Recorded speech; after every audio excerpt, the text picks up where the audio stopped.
Vamos a ver el tema de Taller Freedom, ¿no? Que es un nuevo proyecto, ¿no? En este nuevo año. Como dijo Vivian, van a ser cinco talleres en los cuales gustosamente nos hemos coordinado para que puedan prepararse, ¿no?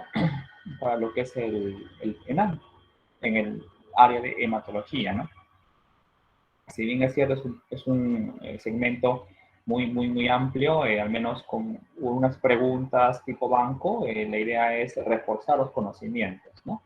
En el cual ya con todo lo adquirido en el pregrado, ¿no? O incluso algunos que están o van a llevar recién el curso de hematología, no les sea un poco tedioso ni un poco fastidioso, porque son patologías en las cuales requiere mucha paciencia, ¿no? Pero si uno lo ve desde otro punto de vista, la hematología puede ser más fácilmente asequible a la información. Bueno, entonces comenzaremos. Vivian, una pregunta, ¿se puede compartir la pantalla? Sí, doctor. Sí puede compartir al lado de la manito en la Ya. pantalla.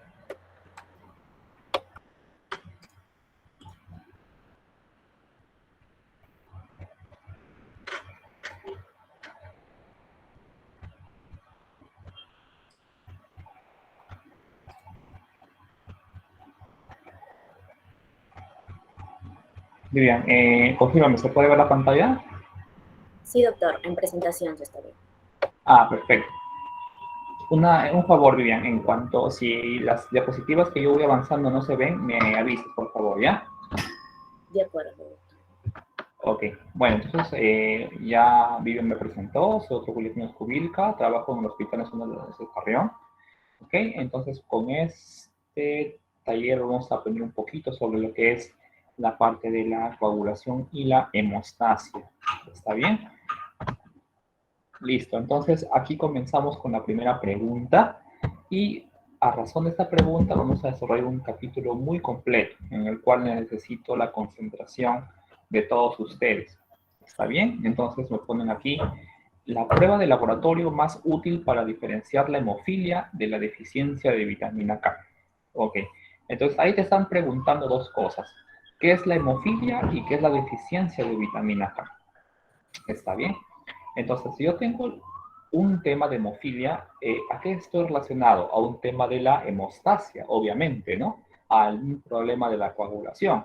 Entonces, nosotros vamos a centrarnos en un pequeño tema de toda la hematología, que es el trastorno de la coagulación y el trastorno de la hemostasia.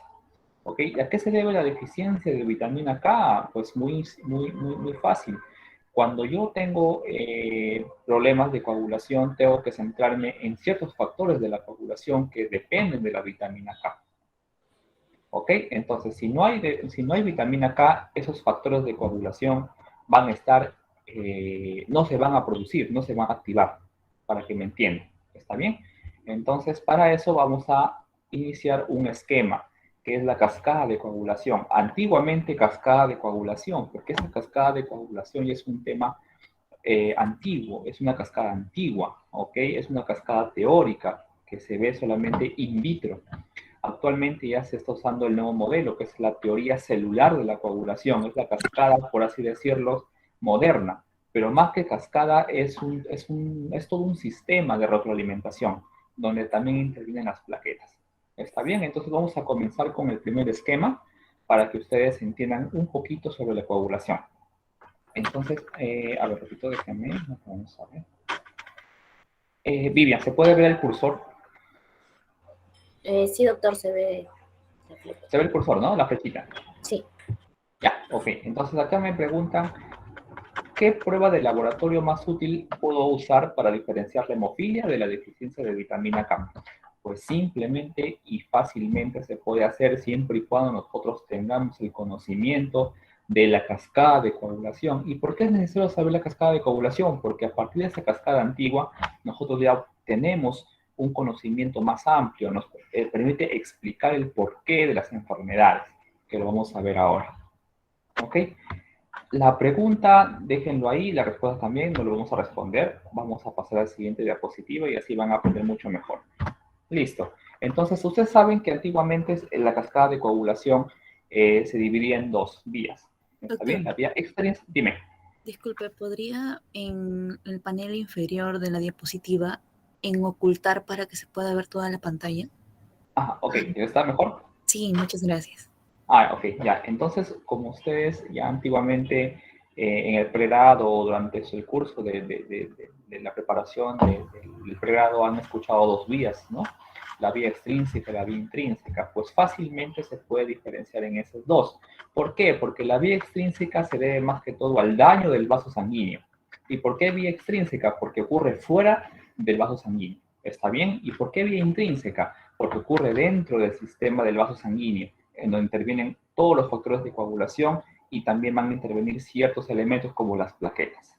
¿Está bien? Entonces, la vía extrínseca generalmente será afuera del sistema de todo el sistema de vascular sanguíneo. Es por eso que se va a iniciar con un daño del vaso sanguíneo. Acuérdense de la triada de Birkhoff. La triada de Birkhoff viene a ser todo un sistema o una triada en el cual te permite decir que el paciente puede tener un síndrome de hipercoagulabilidad. ¿Está bien? Si ustedes se acuerdan de la triada de Birkhoff, ¿en qué consiste? Que tiene que haber primero una estasis vascular, daño endotelial, ¿ok? Y también tiene que haber, ¿qué cosa? ¿Se acuerdan? Lesión endotelial, estasis, ¿ok? Entonces, y una hipercoagulabilidad, ¿no? Toda esa triada conforman un síndrome prostrombótico, que lo vamos a ver luego, no se preocupen. Entonces, acá solamente concentrémonos en la vía extrínseca y la vía intrínseca. ¿Okay? La vía extrínseca ocurre como con un daño de vaso sanguíneo. Acuérdense o háganse la idea de que ustedes tienen un dedito acá y se cortan la piel con un cuchillo. ¿Ok? Entonces va a haber sangre, ¿sí o no? Entonces, como va a haber sangre, se va a exponer también el endotelio. Cuando se expone el endotelio, también se va a activar un factor, que es el factor tisular. El factor tisular, o también llamado el factor 3. ¿Ok? El factor 3 o factor tisular se va a unir al factor 7. ¿Ok? Este factor tisular con el factor 7 van a activar al factor 7 activado. O sea, van a formar el factor 7 activado. Perfecto. Y este factor 7 activado se va a encargar de qué? De activar del factor 10 al factor 10 activado. Entonces, en conclusión, ¿qué factor es el que se encarga o qué factor pertenece a la vía extrínseca? El factor 7, chicos, 7. ¿Ok? El factor 7 pertenece a la vía extrínseca. Primer dato. Factor 7, vía extrínseca. Listo. Entonces, la misión es de que el factor tisular y el factor 7 se unan para formar el factor 7 activado y el factor 7 activado forme el factor 10 activado. ¿Ok? Listo. Entonces, una vez que formen el factor 10 activado, ¿ok?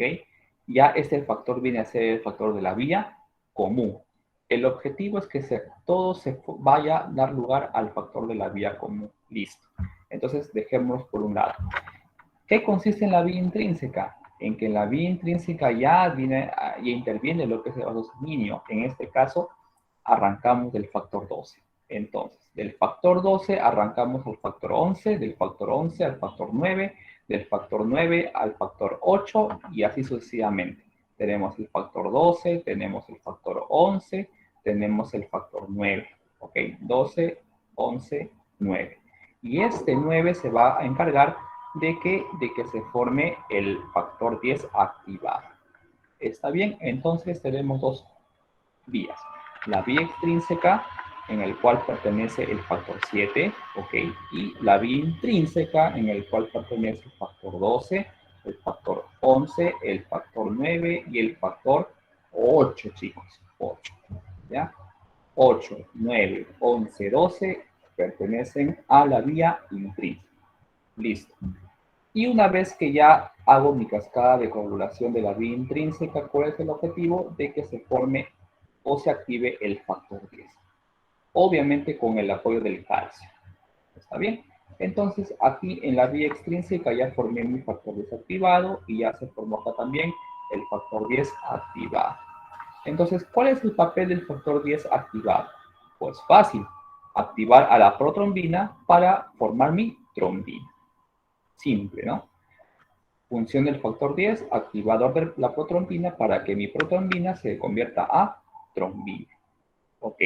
¿Y cuál es el papel de la trombina? La trombina cumple unas funciones. En realidad cumple muchas funciones. ¿Está bien? Entonces, uno de ellos es que la trombina activa el fibrinógeno para pasarlo o convertirlo a fibrina. Entonces, esta fibrina va a ser mi tapón plaquetario. Mi objetivo es formar mi tapón de fibrina. ¿Está bien? Pero esta fibrina va a ser una fibrina muy simple. Yo tengo que tener una fibrina muy compacta. Entonces, para eso, mi trombina también va a activar un factor, que es el factor 13. ¿Está bien? El factor 13. Y ese va a activar el factor 13 activado, y el factor 13 activado es el factor que estabiliza a la fibrina. Es decir, va a formar una fibrina bien compacta y bien estabilizada. ¿Está bien? Listo. Acá no lo tienen en la imagen, pero una vez que ya se formó mi tapón de fibrina bien compacta, estabilizada por el factor 13, hay que disolverlo, porque si no se disuelve, se forma un trombo, ¿ok? Entonces, para que esto se disuelva, va a venir ¿quién más? La plasmina, chicos, la plasmina. La plasmina se encarga de degradar la fibrina, ¿ok? Como ya cumple su función, entonces viene la plasmina y ¡pam!, lo rompe la fibrina. Esa es la función de la plasmina. ¿Y cómo se activa la plasmina? Fácil, pues, del plasminógeno. ¿Y quién se encarga de activar el plasminógeno? Se encarga de activar el activador del plasminógeno tisular. ¿Quién activa el plasminógeno? El activador del plasminógeno tisular, para pasarlo a plasmina, y la plasmina degrada la fibrina. ¿Ok? Y se disuelve el tapón de fibrina para que la sangre siga siendo fluida. Ya cumplió su función de cicatrizar y ya se va a disolver.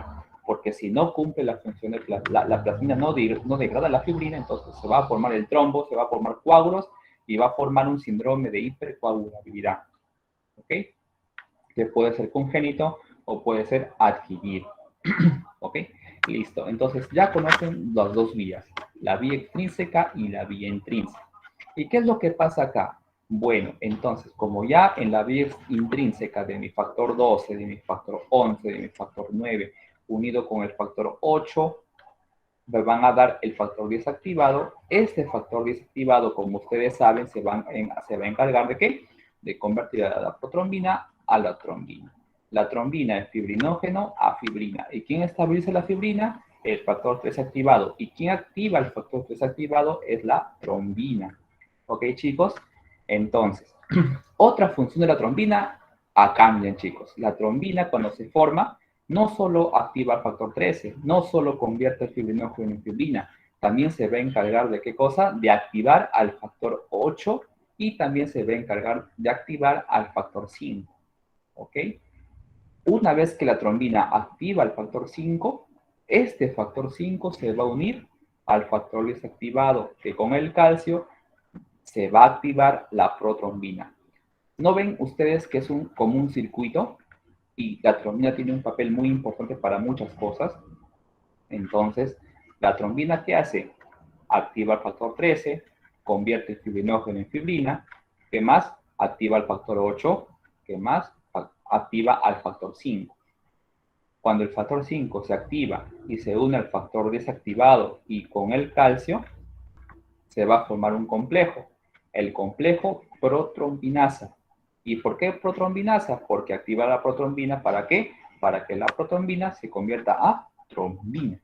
¿Ok? Entonces, vámonos para acá. La trombina, ¿qué hace? Activa el factor 5. ¿Ok? El factor 5 se une al factor 10, como hemos visto, y esto unido al calcio va a activar o va a dar lugar al activador de la protrombina, o el complejo protrombinasa. El factor 10A con el factor 5A es el complejo protrombinasa para convertir la protrombina en trombina. ¿Ok? Listo. A ver, chicos, ¿se entendió o no se entendió?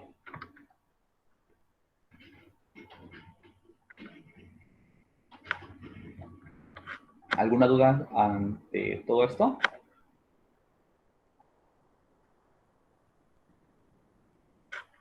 ¿Todo claro? Sí, doctor, por el momento. Ya, todo claro, ¿no? Ya, listo. Bueno, entonces ya tenemos las funciones las principales más que todo. ¿Ok? La trombina activa el factor 8, activa el factor 5, convierte el fibrinógeno en fibrina y activa el factor 13 para que el factor 13 activado estabilice a la fibrina. ¿Está bien? Listo. Ya. Otra función de la trombina, apunten chicos, es que la trombina, cuando se una a la trombomodulina, la trombina, cuando se una a la trombomodulina y este conjunto de unión o complejo se una a la proteína S, esos tres elementos unidos van a activar a la proteína C. ¿Ok? A la proteína C. ¿Ya? La proteína C. Y va a formar la proteína C activada. ¿Ya? La trombina unido a la trombomodulina y unido a la proteína S van a dar lugar a la proteína C activada. ¿Ok? ¿Y cuál es la función de la proteína C activada? Ahorita lo vamos a ver. ¿Está bien? ¿Qué más hace la trombina? Acuérdense ustedes que en todo el sistema sanguíneo el factor 8 siempre va de la mano ¿con qué? Con el factor von Willebrand. ¿Ok? Entonces la trombina se encarga de separar o romper la unión del factor 8 con el factor von Willebrand. Esa es la función de la trombina. ¿Qué es el factor von Willebrand? El factor von Willebrand es un complejo multimérico, ¿ok? Ya, en el cual su función es adherirse a las plaquetas. Cuando hay una lesión vascular, el factor von Willebrand se expone. Acuérdense que el factor von Willebrand se sintetiza en los cuerpos de Weber-Palade, ¿ya? Y a nivel del endotelio también, ¿ok? Entonces el endotelio se expone y se expone el factor von Willebrand. Y el factor von Willebrand, mediante señalizaciones, va a permitir que las plaquetas se puedan unir hacia él. Se unen a las plaquetas hacia el factor von Willebrand y se forma la adhesión plaquetaria. ¿Ok? Esa es la función del factor von Willebrand. ¿Qué es lo que pasa si ese factor von Willebrand permanece ahí todo el tiempo? Van a seguir uniéndose plaquetas, plaquetas, plaquetas y plaquetas. ¿Está bien? Entonces, una vez que ya se cumplió la función del factor von Willebrand, va a haber un complejo multimérico. Su nombre se llama Adams 13.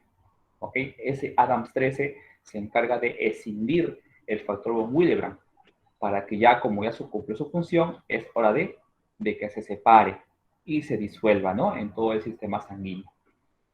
Si no hay Adams 13, entonces ese factor von Willebrand va a seguir creciendo y va a seguir formando adhesión plaquetaria. Cuando hay ausencia o disminución del Adams 13, se forma va a dar lugar a una enfermedad, que es la púrpura trombótica trombocitopénica. ¿Está bien? Púrpura trombótica trombocitopénica. ¿Por qué? Por disminución o por ausencia congénita del Adams 13. Listo. Entonces, esa es una partecita. El factor von Willebrand, cuando hay ausencia de ese factor, va a dar lugar a una enfermedad, que es la enfermedad de von Willebrand. ¿Ok? Acuérdense que las plaquetas se van a adherir y también se van a agregar. Una cosa es adherencia plaquetaria y una cosa es agregación plaquetaria.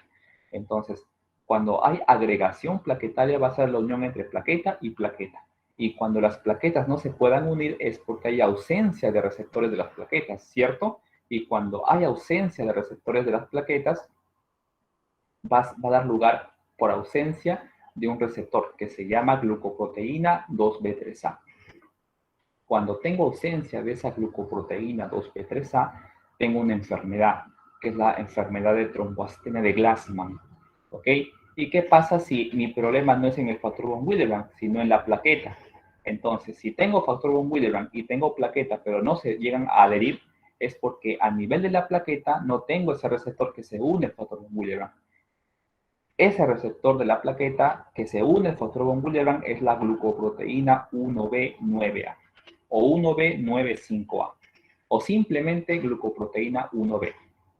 Cuando tengo una deficiencia o ausencia de esa glucoproteína 1B, se llama enfermedad de Bernard-Solier.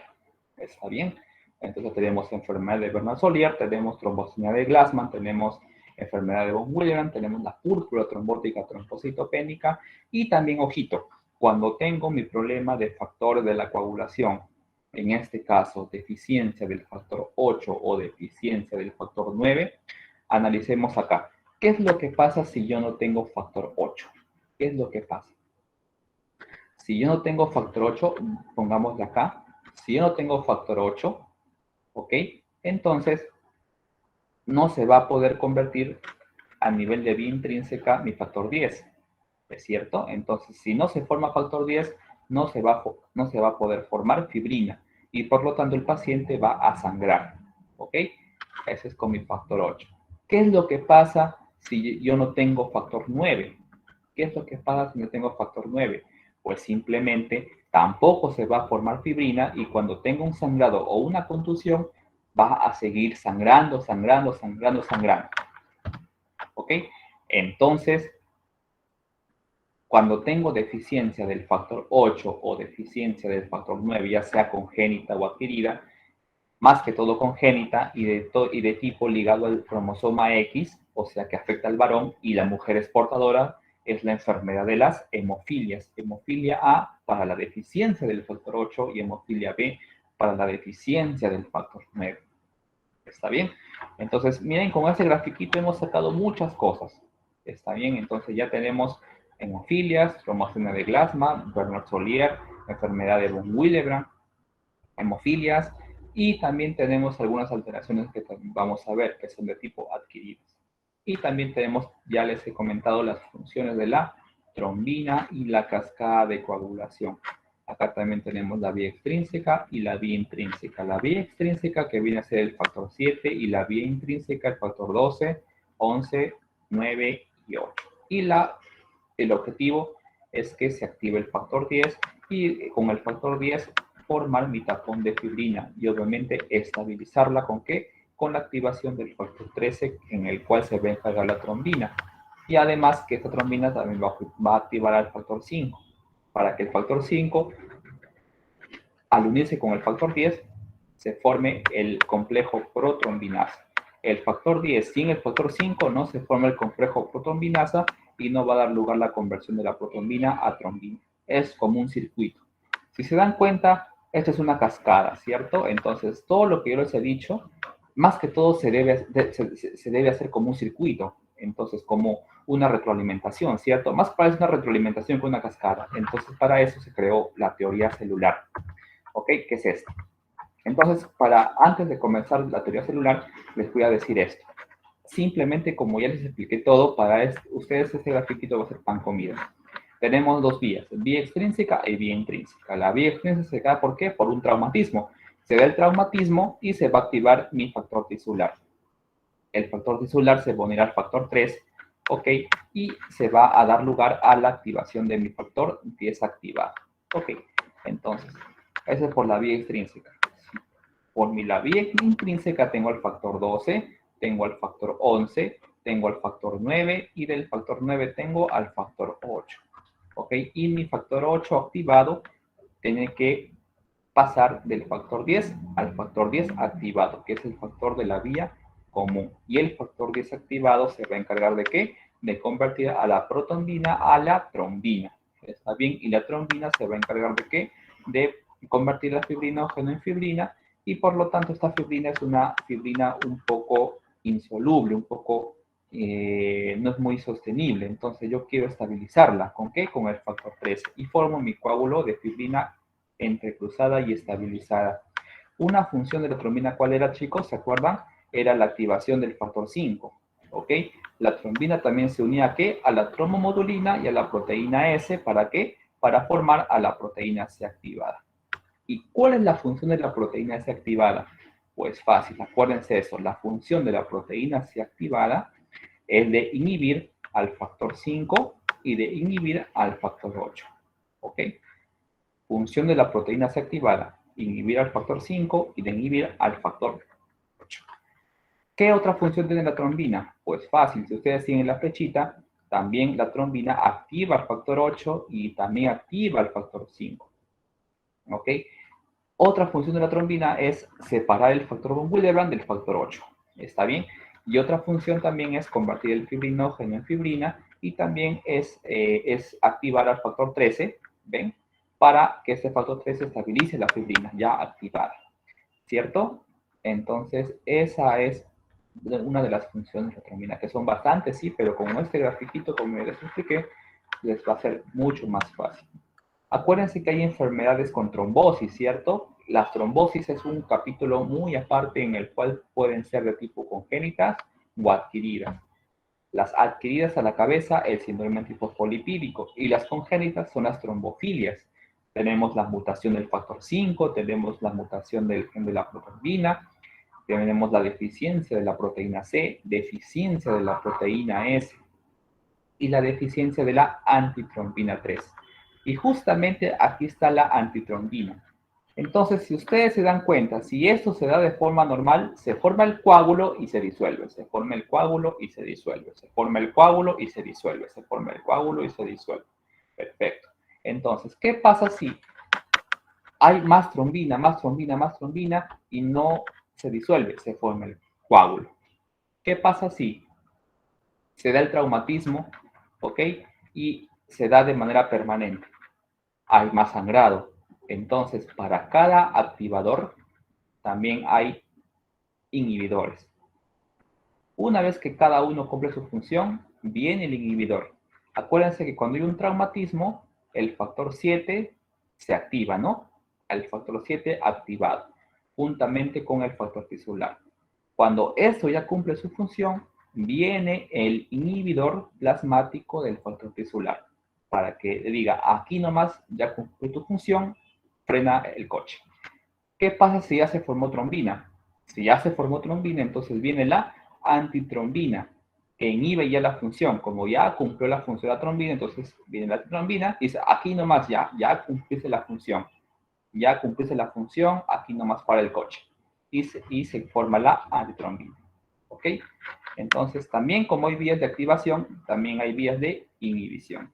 ¿Ok? Como ya cumplieron la función, hay que parar el coche, ¿cierto? Entonces, para eso están los inhibidores que están acá. Listo. Entonces, sigamos. Entonces, como yo les había comentado, es una cascada clásica, una cascada antigua. Entonces, para eso se realizó un sistema de coagulación actual, que es la teoría celular, en el cual se dividen en 3 fases. Pregunta de examen: fase inicial, fase de amplificación y fase de propagación, en el cual consiste en lo mismo, chicos, en lo mismo, pero ya no es en forma de cascada, es una forma horizontal y en forma de retroalimentación, en el cual en la fase inicial el objetivo es formar la trombina, ¿ok? En la amplificación ya intervienen las plaquetas, en el cual las plaquetas van a tener también receptores de factor de coagulación para que esto, ya unido al calcio, unido a fosfolípidos y unido a la trombina, se sigan activando factores de coagulación. Y la fase de propagación también intervienen las plaquetas y el objetivo es formar mi tapón de fibrina a partir de la protrombina y a través de mi complejo protrombinasa, ¿ok?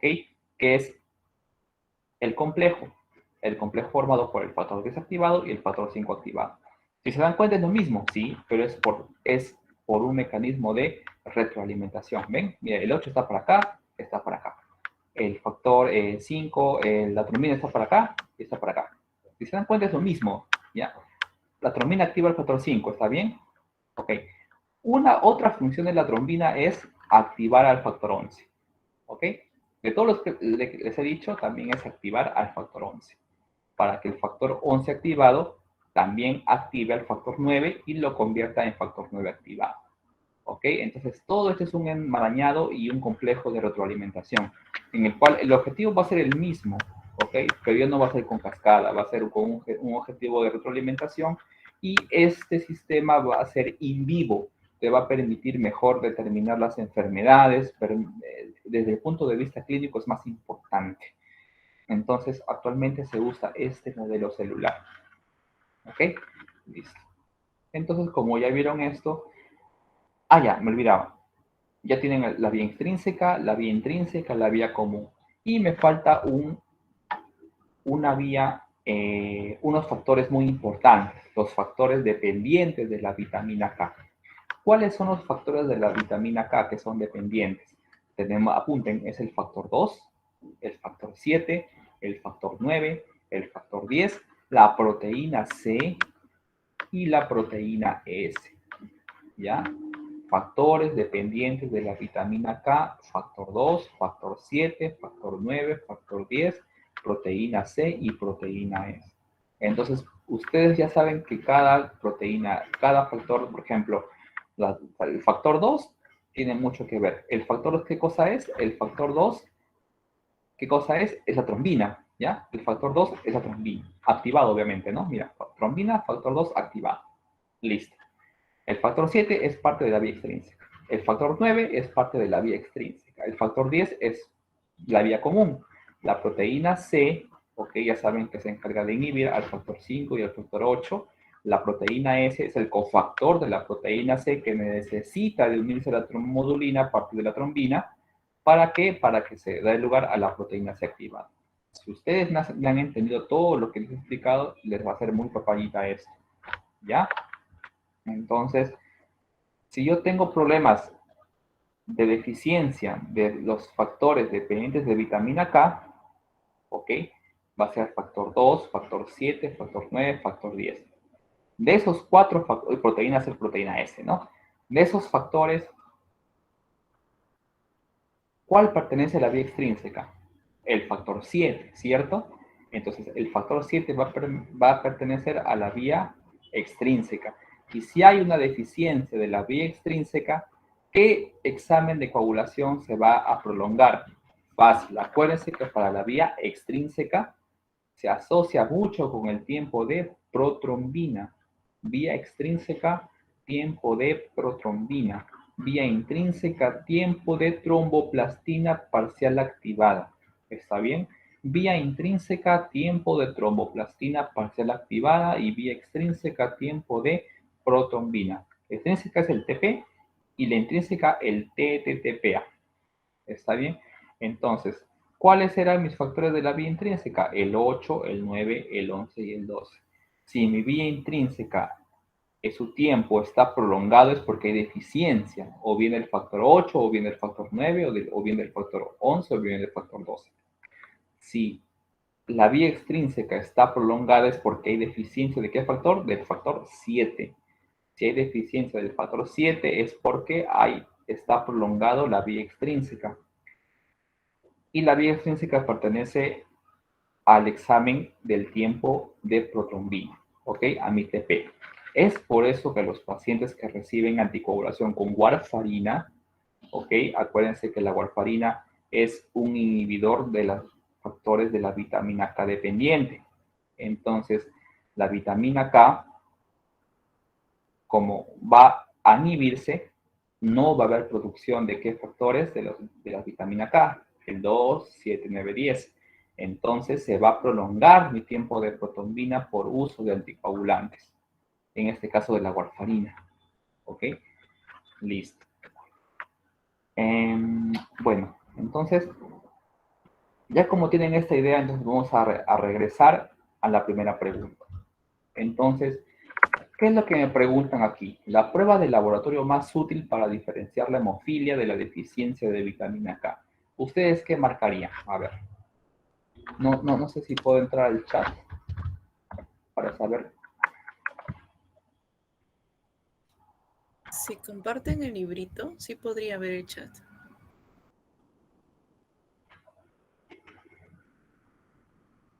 A ver. Ya, al menos quiero saber los participantes.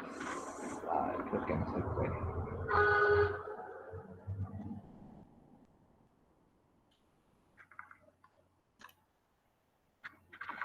Ya, se puede ver la pregunta, ¿no? Sí, doctor. Ya. A ver, chicos, los que me han entendido ahí, ¿qué es lo que opinan? ¿Qué cada marcarían? Ahora vamos con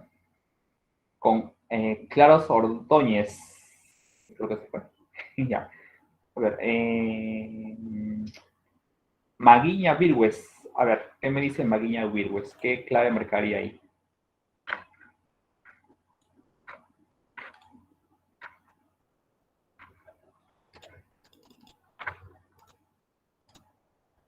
¿Qué clave marcarías ahí, por favor? ¿Cuál sería tu clave?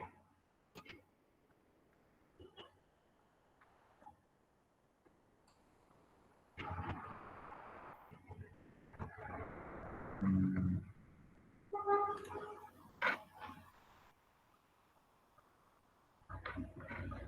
Ya, muy bien. Veo los tres que están respondiendo. Excelente.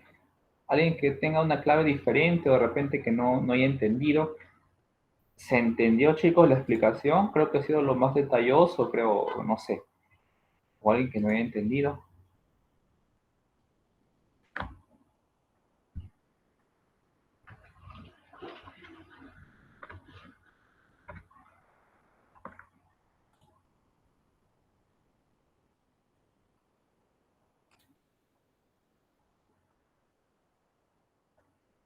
¿Tienen sus audios para compartir? A ver, Edson Milton, Jaimes. A ver, ¿por qué TP? Cuéntame.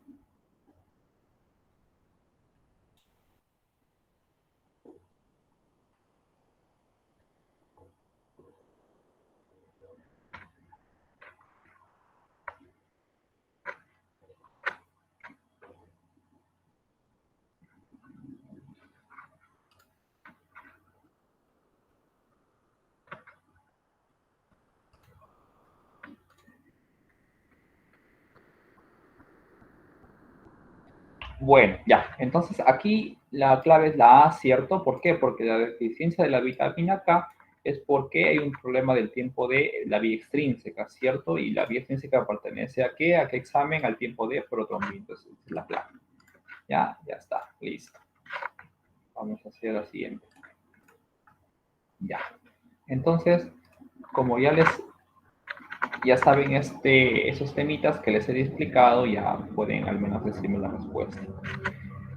Esto es un pequeño caso clínico que es muy importante, ¿ya? Y con esto vamos a ver qué patología puede tener este paciente. Es un niño de 2 años, ya que luego de caer mientras jugaba en el patio de su casa, la madre nota que el hombro y la parte superior de su brazo izquierdo aumentan de volumen. Es trasladado al servicio de urgencia a las pocas horas del accidente, por dolor intenso a nivel de la extremidad superior izquierda. En la anamnesis remota, la madre relata la aparición de quimosis ante traumatismos mínimos y epistaxis ocasionales. No ha sido sometido a cirugías previas y no existen antecedentes familiares de fenómenos hemorragíparos importantes. El paciente no ha recibido ningún tipo de medicamentos, ¿ok?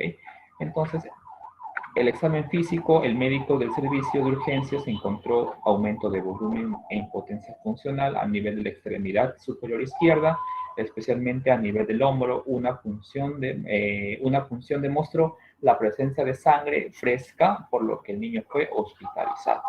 Entonces es un pacientito de 2 años, pues, ¿no? Que mientras jugaba se cae y hay aumento de volumen, ¿no? En el brazo izquierdo. No ha tomado medicamentos, no ha sido operado anteriormente, tampoco tiene antecedentes familiares, ¿no? Y en el examen físico ven obviamente el brazo, pues, ¿no? Que hay una impotencia funcional y aumento de volumen, ¿ok? Y es hospitalizado. Obviamente le hacen un hemograma para ver cómo está su hemoglobina y todo lo demás, y tiene una hemoglobina de 9. Entonces, esta hemoglobina de 9 es una anemia leve, ¿ok? Glóbulos rojos normales, tiene leucocitos 9500 normales y buenas plaquetas. Glóbulos rojos hay un pequeño cambio de tamaños leve, ok, leucos normales, plaquetas normales. Entonces, como todo es casi normal, entonces me voy a dónde? Al perfil de coagulación. Y mi perfil de coagulación menciona que el tiempo de tromboplastina parcial activada está prolongada, ok. Mi TP, mi tiempo de protrombina está normal, ok. Entonces, cuando yo voy a esto, digo, tengo un paciente que ha sangrado, pues, ¿no? Hay un sangrado en la extremidad, ¿ok? Y tiene aumento de volumen y no hay antecedentes previos y mi perfil de coagulación es alterado y sobre todo es un niño, es un varón, ¿ok? Y mi tiempo de tromboplastina está prolongado, obviamente, como está acá. Entonces, ¿qué patología estamos pensando, chicos? ¿Qué patología con todo lo que les he dicho y con todo lo clínico y con todo el laboratorio y con todo lo explicado anteriormente, qué patología podrían estar pensando?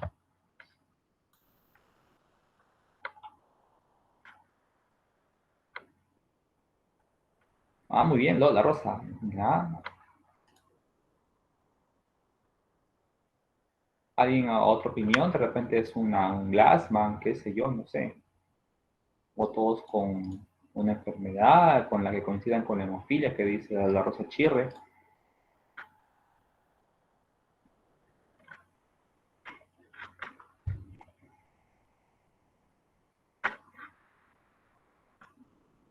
¿Todos con hemofilia?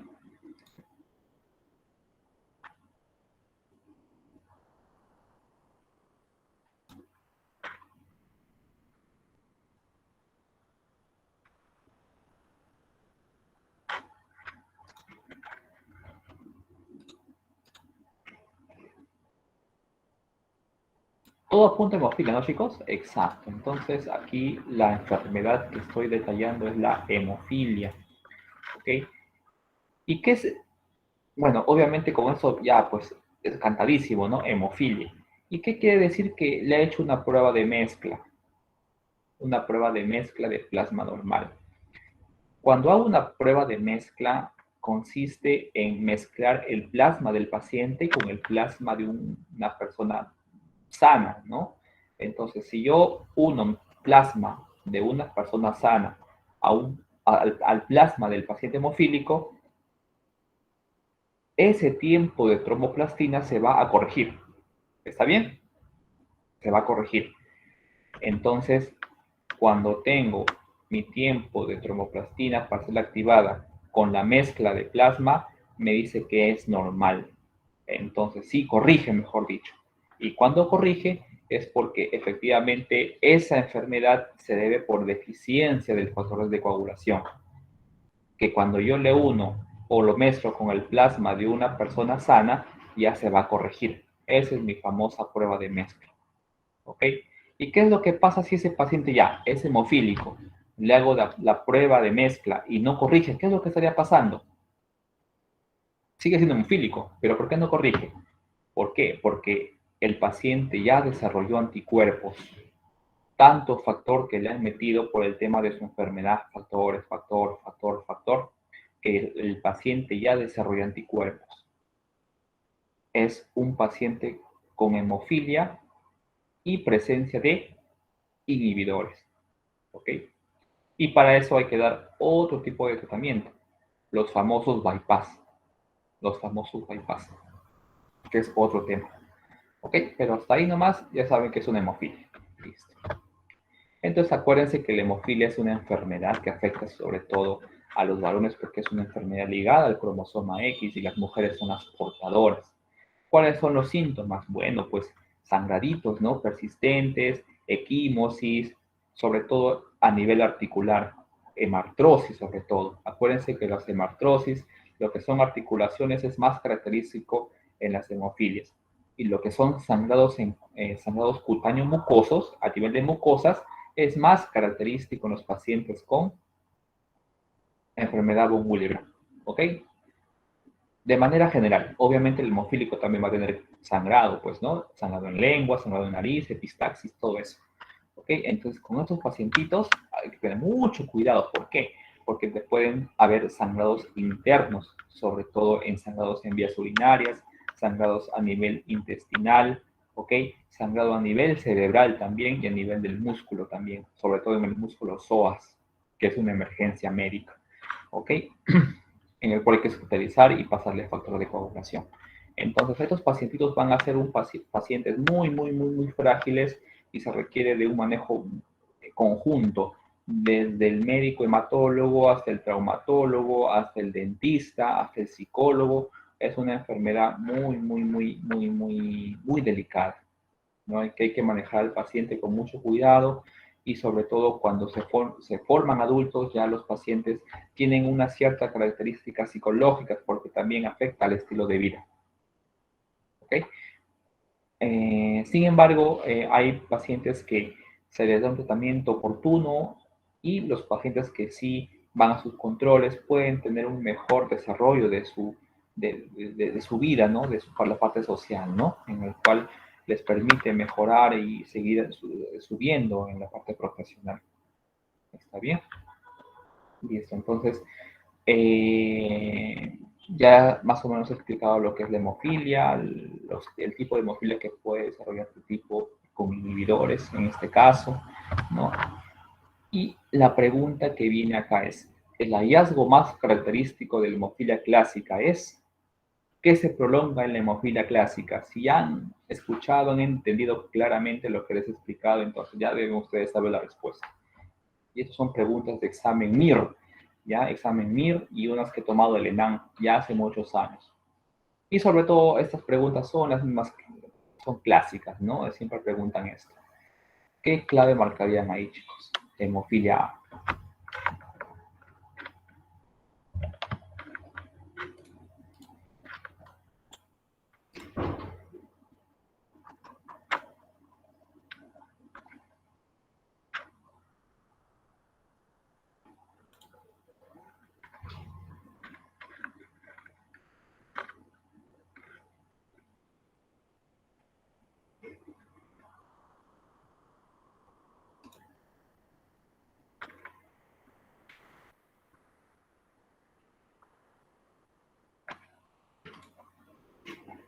Sin pensar, chicos, ¿qué clave marcarían?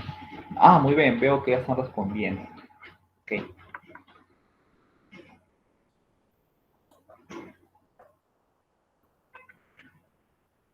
Escriban, chicos, su respuesta. Algunos, bueno, están escribiendo, pero la mayoría escriba para que al menos así ustedes sepan que están en lo correcto. ¿De qué me sirve yo decir las claves al final van a estar en la duda? Pues que yo pude marcar esa alternativa, ¿no? Y no la marqué. Entonces es bueno que ustedes marquen sus alternativas o las pongan, pues, ¿no? Pero acá veo que todos están coincidiendo, ¿no? Que es la D. Efectivamente, es prolongación del tiempo de tromboplastina porque pertenece a la vía intrínseca y está el 8, el 9, 11, 12. En este caso te pregunta por la hemofilia A y la hemofilia A viene a ser por deficiencia del factor 8. Entonces, cuando tengo hemofilia, tienen que saber clasificar qué tipo de hemofílico es. ¿Es leve, moderado o severo? Entonces, cuando tengo una hemofilia severa es cuando el porcentaje de mi factor 8 es menos del 1%.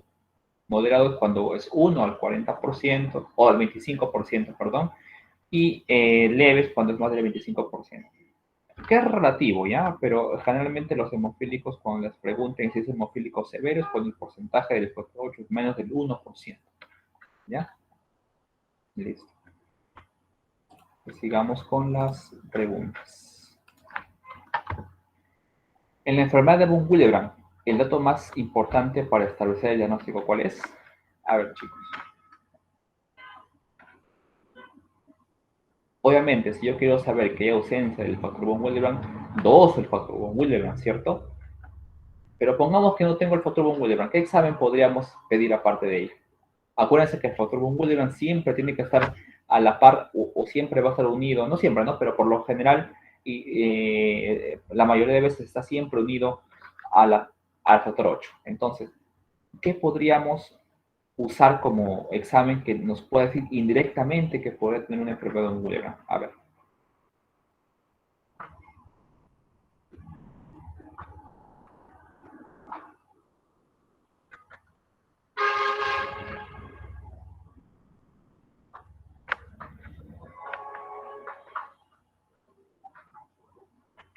Acuérdense que el von Willebrand, el paciente sangra, ¿no? Entonces, si sangra, ¿qué claves hay, chicos? A ver. Facilito, ¿no? A ver.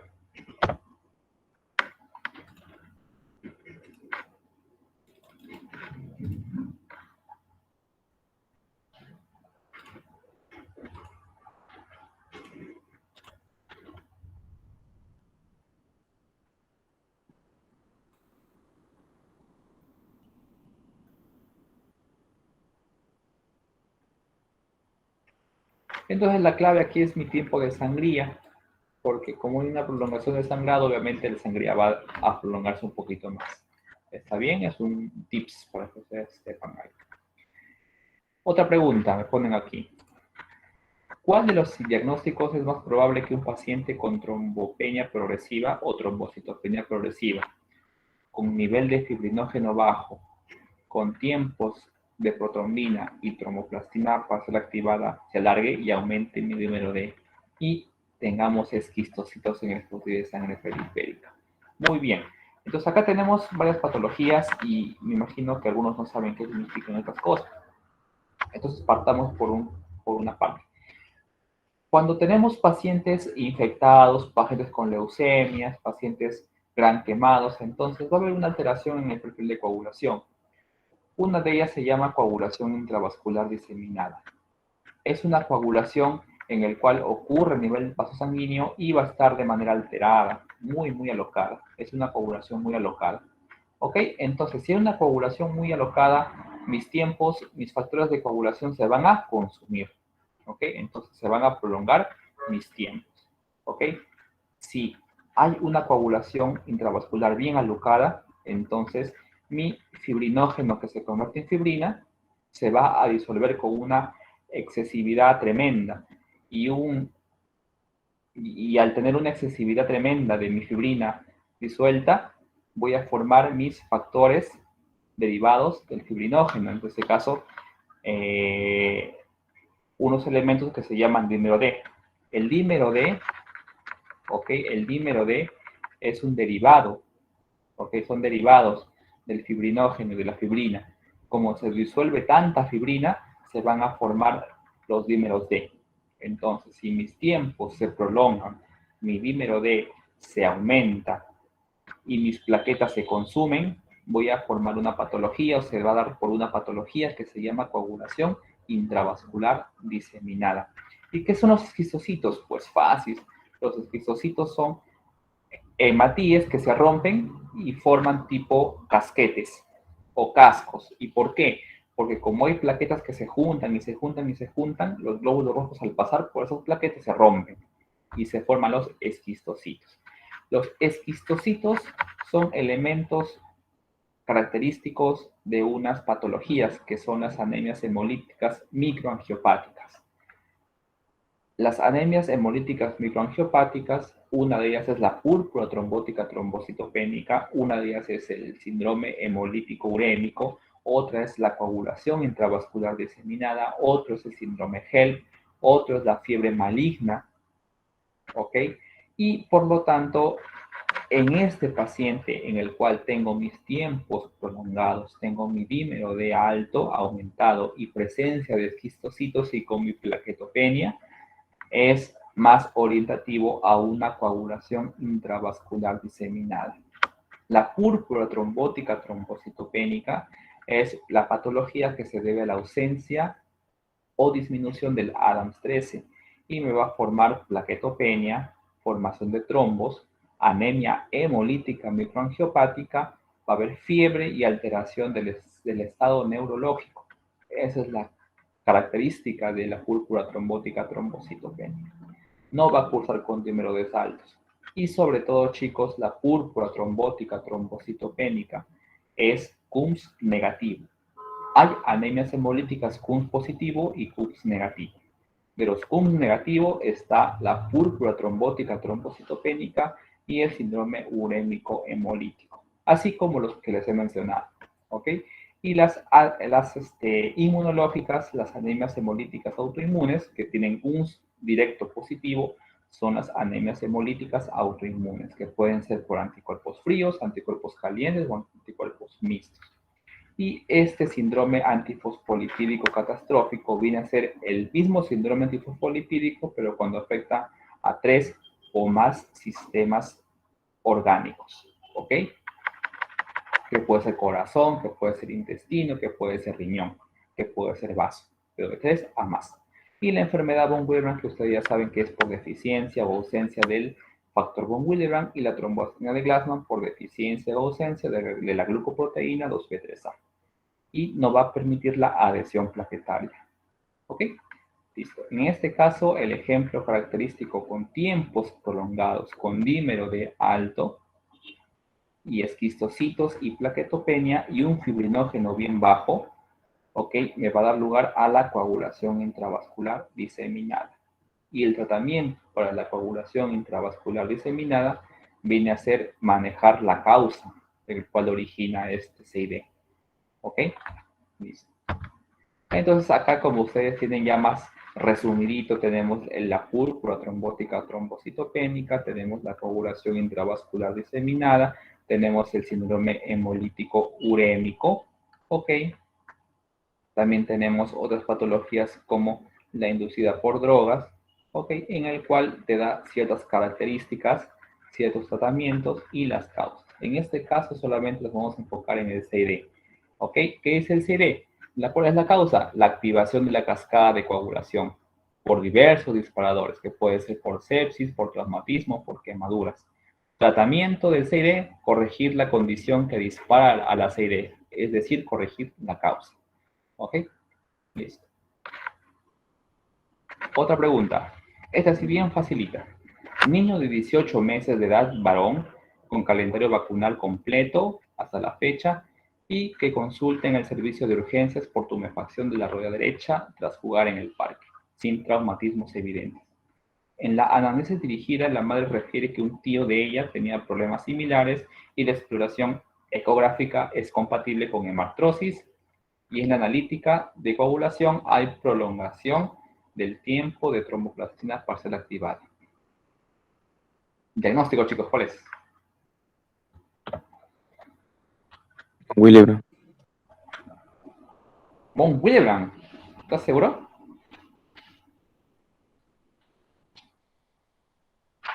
Hemofilia. Ya, hemofilia. ¿Por qué Von Willebrand?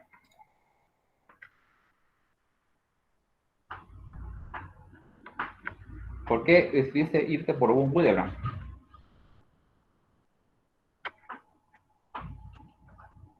Es varón, tiene hemartrosis, se golpeó y está prolongado su tiempo de tromboplastina.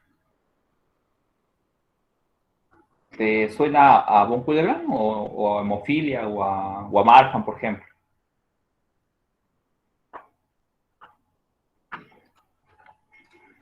¿Sigues con tu alternativa o cambias a hemofilia o cambias a Ehlers-Danlos o cambias a Marfan? ¿O te mantienes ahí con un Willebrand? ¿Cómo es?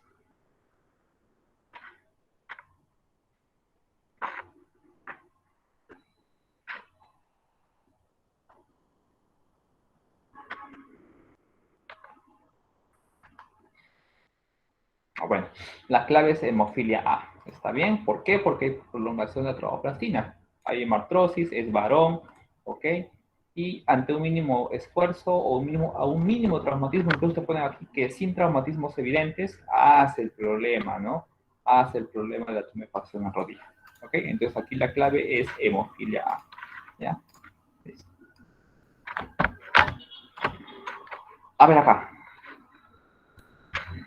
Niño de 3 años ingresa al servicio de urgencia con gingivorragia abundante como consecuencia de una caída con traumatismo en la boca y rotura del frenillo del labio superior. ¿Ok? Se le realiza sutura del frenillo para detener la hemorragia, enviándolo a su casa. Horas más tarde reaparece el sangrado, por lo que debe volver al servicio de urgencia. Desde que el niño continuó a dar sus primeros pasos, ¿ok? Ha presentado hematomas frente a traumatismos leves y epistaxis a repetición desde los 2 años y no ha presentado cuadros purpúricos. En la familia, especialmente en el padre, la abuela y tía por línea paterna, se registran antecedentes hemorrágicos.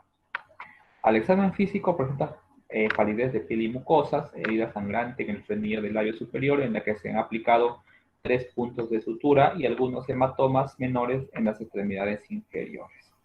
¿Okay? En el hemoglobina es 9.5, un poquito disminuido, glóbulos blancos, leucocitos 12.900, bueno, plaquetas normales y mi descripción del hemograma, solamente hay una hipocromía leve, ¿no? Ya. Entonces voy al tipo de sangría donde mi tiempo de protombina está normal, la tromboplastina está ligeramente aumentada y mi tiempo de sangría también está aumentada. ¿Ok? Grupo sanguíneo O positivo, factor 9 está normal y mi factor 8 también está, bueno, casi normal, ¿no? Pero está en el rango. Ya. Entonces, ¿qué patología pensarían, chicos, acá?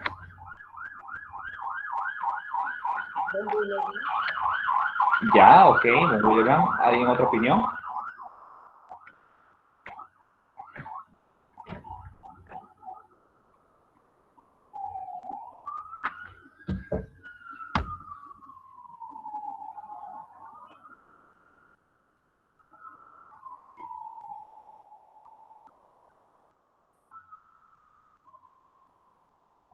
Muy bien, entonces sigamos avanzando. Ya la clave, bueno, aquí el diagnóstico es enfermedad de von Willebrand. ¿Por qué? Porque uno, mi tiempo de sangre está prolongado. Uno, porque aquí el tiempo de tromboplastina también está prolongado. Acuérdense que la tromboplastina con el tipo de sangría puede ser tan prolongado, entonces puede ser una enfermedad de von Willebrand. Acuérdense que también hay gingivorragias. ¿Ok? Listo, entonces para un diagnóstico de alteraciones de la coagulación, tengo que saber principalmente la edad, el sexo, tengo que hacer una buena historia clínica, tengo que saber bien mis tiempos de coagulación, quién se prolonga, quién no se prolonga, quién permanece normal, ¿ok? Tengo que saber diferenciar entre Bernard-Solier, entre Glassman y la enfermedad de von Willebrand, ¿ok? Acuérdense que las hemofilias es característico de los varones, ellos hacen enfermedad porque es una herencia ligada al sexo, al cromosoma X, y las mujeres son portadoras, ¿ok? La enfermedad de von Willebrand puede ser tanto para varón como para mujer, igual con la trombocenia de Glassman, igual con la enfermedad de Bernard-Solier. La enfermedad de Bernard-Solier y la Glassman, más que todo es a nivel plaquetario, entonces el nivel de plaquetas en ellos dos va a estar normal, ¿ok? Porque el tema no es de cantidad, el tema es de calidad, el tema es cualitativo, ¿ok? Entonces acá te ponen ¿cuál es el objetivo? Transfundir, pues, ¿no? Plaquetas, obviamente, porque aquí yo quiero que haya más plaquetas y no se unen. Entonces acá yo tengo estos problemas, pues, ¿no? De mis plaquetas gigantes también, que lo puede tener el Solier, pero es muy relativo. Aquí solamente lo que les estoy manifestando es la diferencia del Bernard-Solier con la formación de Glassman y con la enfermedad de von Willebrand. La enfermedad de von Willebrand también se asocia a plaquetopenia. Pregunta de examen: ¿qué tipo de enfermedad de von Willebrand se asocia a plaquetopenia? El tipo 2B. ¿Ok? El tipo 2B. ¿Ya? Hay 1, 2, 3. Y el que se asocia a plaquetopenia es el 2B. ¿Está bien? Ya. Ok. Entonces acuérdense de toda la cascada de coagulación, de la teoría moderna. Acuérdense de todos los pasos que tienen que hacer o ver en el paciente, una buena anamnesis, una buena exploración física, unos buenos antecedentes familiares, ¿ok? Tienen que saber los tiempos de coagulación, cuándo están prolongados, quién se mantiene normal o quién disminuye, ¿ok? Y qué patología se puede orientar al paciente que están frente a ustedes, ¿ok? Listo. Otra preguntita. Paciente de sexo masculino, 31 años, sin antecedentes mórbidos previos, que inicia cuadro de 3 meses de evolución caracterizado por fiebre, baja de peso y mialgias. Consulta al médico y se indica manejo sintomático, y por persistencia de la fiebre y agravamiento del paciente, consulta nuevamente constatándose pancitopenia grave. Ese es un paciente de 31 años con pancitopenia. Ok, entonces como tiene pancitopenia y tiene fiebre, tengo muchas patologías en mente. En este caso tengo que ver el hemograma. Y en el hemograma veo que se observa algunos linfocitos de aspecto maduro. Ok, y también veo en un examen que se llama aspirado de médula ósea, veo que tiene presencia de ¿qué? De linfoblastos. Ok, de linfoblastos. Y cuando es más del 20% los blastos, se llama leucemia aguda. Es un paciente con leucemia aguda. Y en la ecografía que le hicieron sale con una esplenomegalia discreta. Está bien, entonces yo tengo un paciente ya con diagnóstico de una leucemia aguda. Entonces, a mí lo que me interesa, el tópico aquí es coagulación, entonces me voy a la coagulación. ¿Qué mencionan acá? Que el tiempo de tromboplastina está bien prolongado. El tiempo de protomina también está ligeramente en porcentaje disminuido, y mi PDF, que puede ser el dímero D, está más de 1000. ¿Ok? Y mi fibrinógeno, perdón, está bien disminuido. Ok, entonces cuando yo tengo mi tiempo de coagulación prolongado, tengo mi fibrinógeno disminuido, tengo mi dímero D bien aumentado, ok, entonces lo que me puede orientar a este paciente es que esté cursando con una patología. Y acuérdense que las plaquetas están en ¿qué? En 38.000. Entonces, ese es un paciente con diagnóstico de leucemia aguda linfoide, y además está cursando con una patología de la coagulación. Si yo tengo tiempos prolongados con un dímero de alto, con mi fibrinógeno bajo, me orienta ¿a qué? A una coagulación intravascular diseminada. ¿Está bien? Entonces, ya tengo mi diagnóstico es una leucemia linfoblástica y mi otro diagnóstico es mi coagulación intravascular diseminada. ¿Ok? Y como hizo fiebre y todo lo demás, posiblemente sea por una infección. Tratamiento del CID, en cuanto al manejo del CID, es transfundir plaquetas y manejar el tema de antibióticos, ¿ok? Por el tema de la infección. Entonces, eso quiero que se graben, chicos. Tómenle fotos si quieren. Cuando tengo un paciente con hemofilia, ¿qué va a estar prolongado? El tiempo de tromboplastina parcial activada, ¿ok? ¿Qué pasa en la enfermedad de von Willebrand? Generalmente, el tiempo de sangría. Generalmente, ¿no? ¿Y qué pasa con mi coagulación intravascular diseminada, con mi CID?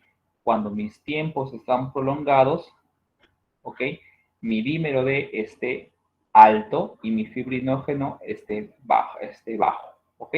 Fibrinógeno bajo, tiempos prolongados y dímero D alto, entonces todo eso puede orientar a la coagulación intravascular diseminada, que puede ser por una sepsis, pues no en este caso.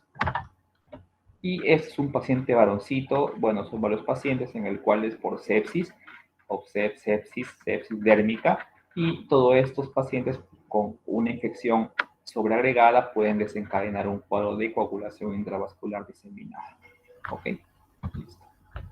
Siguiente pregunta.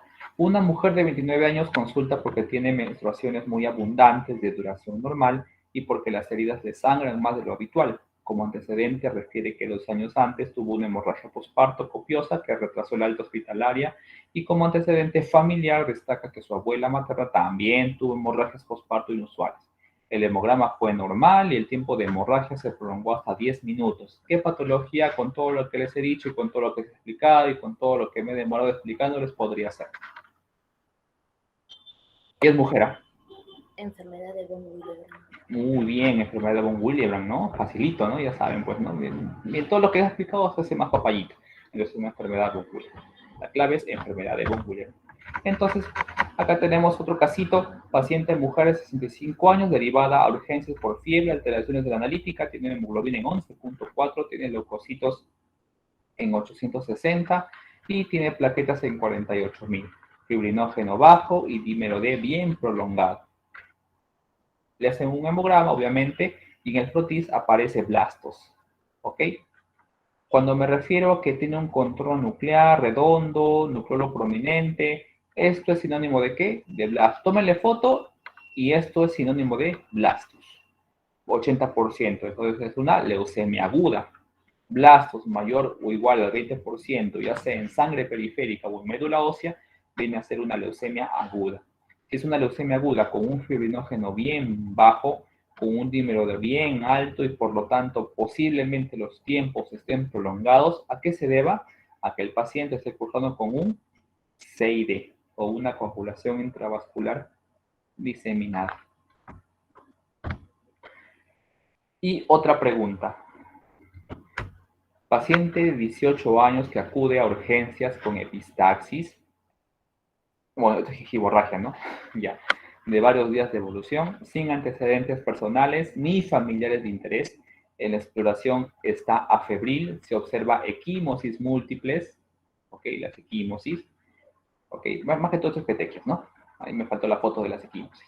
No se palpa esplenomegalia, no hay esplenomegalia, leucocitos 7200 normal, hemoglobina 12.3 normal. Acuérdense que en la mujer, ya, y imagínense que es una mujer, ¿ya?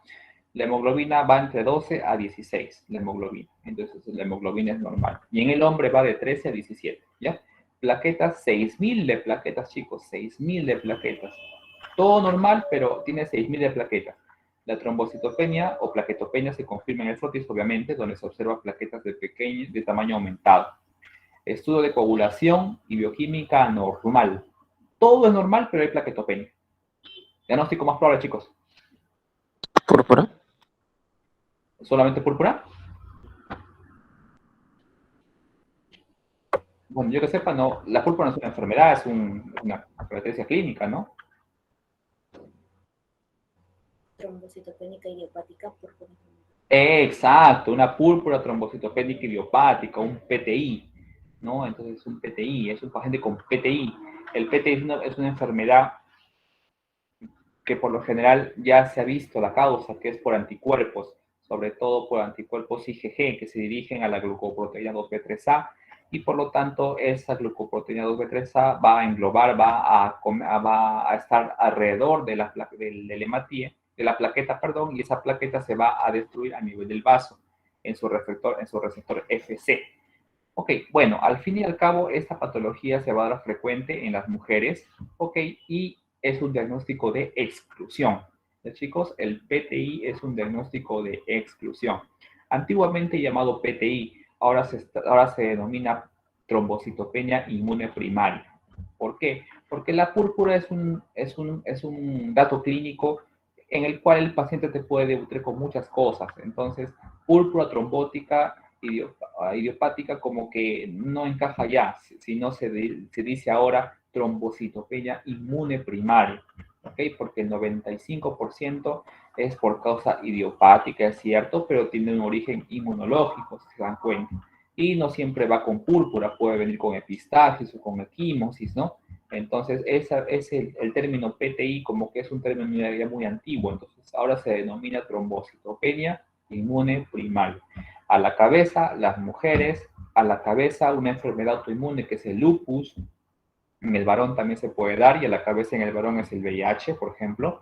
Te pueden debutar con sangrados cutáneos mucosos, gingivorragia, ginecorragia, epistaxis, equimosis, hemorragia intracraneal incluso. Entonces es una patología muy delicada. Tratamiento de elección de la trombocitopenia inmune primaria es los corticoides, ¿ok? Una vez que usas los corticoides y no te rinden, pasas a la siguiente línea, que puedes usar los agentes análogos de trombopoietina, el romiflostin, por ejemplo, ¿no? O el trombopag, por ejemplo, ¿no? Que son otros tratamientos que tienen que aprender poco a poco, pero solamente es por un tema didáctico el tema de preguntas tipo ENAN. ¿Ok? Las preguntas tipo ENAN son preguntas directas. Entonces, en este caso, el paciente ahí, como todo es normal y tiene sangrados, ¿ok? Por lo general epistaxis, como en este caso, y no hay antecedentes familiares ni personales, ¿ok? Entonces, como todo es normal, se hace un diagnóstico ¿de qué? De exclusión. Y el diagnóstico de exclusión a la cabeza, en este caso, es la púrpura, o mejor dicho, la trombocitopenia inmune primaria, ¿ok? TIP, trombocitopenia inmune primaria. ¿Ok? Listo, chicos, acabamos. Espero que hayan aprendido un poquito de hematología. Cualquier cosa, me escriben a mi correo. Vivian tiene cualquier cosita, si gustas. Les envío mi correo, les envío mi correo acá. ¿Ok?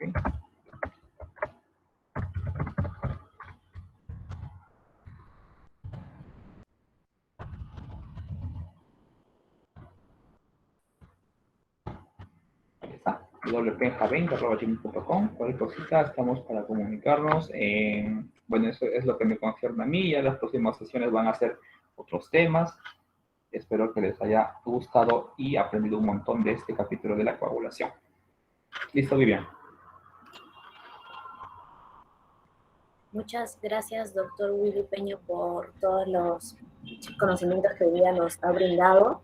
Chicos, si tienen alguna pregunta, de repente los 3 minutos finales, pueden escribirlo en el chat o levantar su mano para que activen sus audios.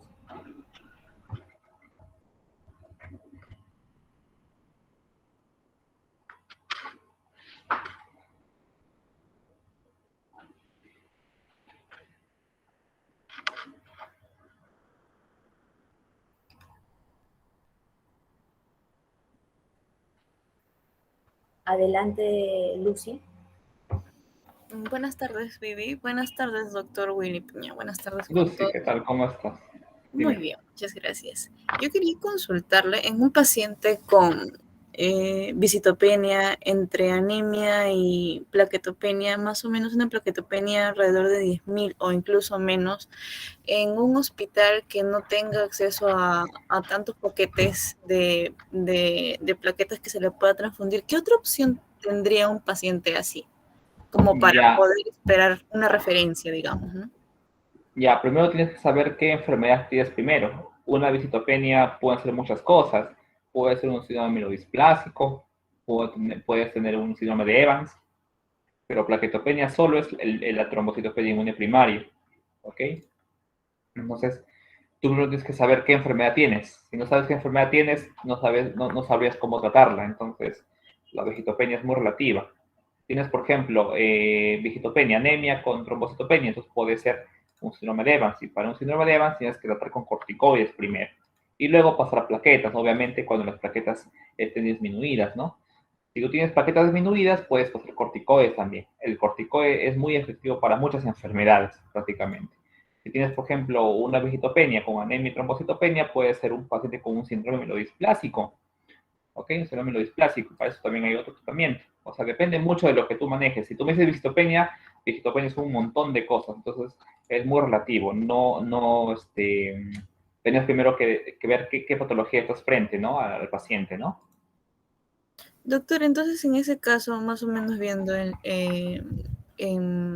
un hospital, no en el centro del país como son de Carrión o como en los de Mayo, sino un hospital así tipo Guachito, ¿Ya? ¿cómo podría ser el enfoque hasta que se pueda hacer una referencia a un hospital más especializado en ese tipo de pacientes? Bueno, si ves que no sangra, bueno, puedes tenerlo expectante y si tienes una cefalea intensa por temor de sangrados o qué sé yo, pues, ¿no? Un sangrado activo, por ejemplo, que giborragia y todo, y tenga plaquetas menos de 20.000, pásale plaquetas, ¿no? Al menos por ahora.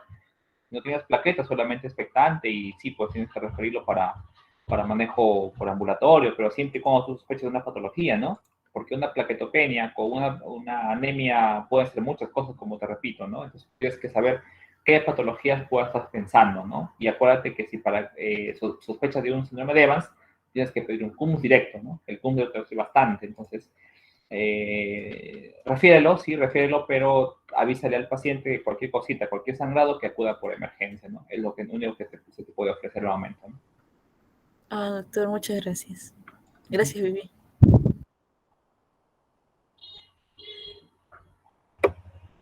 Reiterar las gracias al doctor Peña por su tiempo el día de hoy y también a los participantes por haber asistido. Los esperamos el día de mañana también a las 5 p.m. Muchas gracias, hasta luego. Chao chicos, cuídense mucho. Hasta luego. Hasta luego, doctor.